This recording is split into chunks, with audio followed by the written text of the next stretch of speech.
الله الرحمن الرحيم.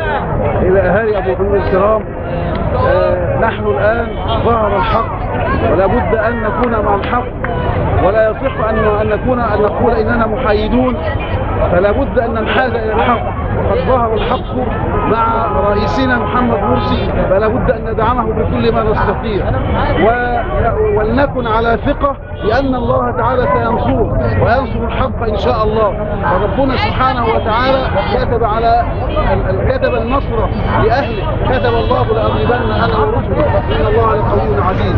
فنحن منصورون إن شاء الله.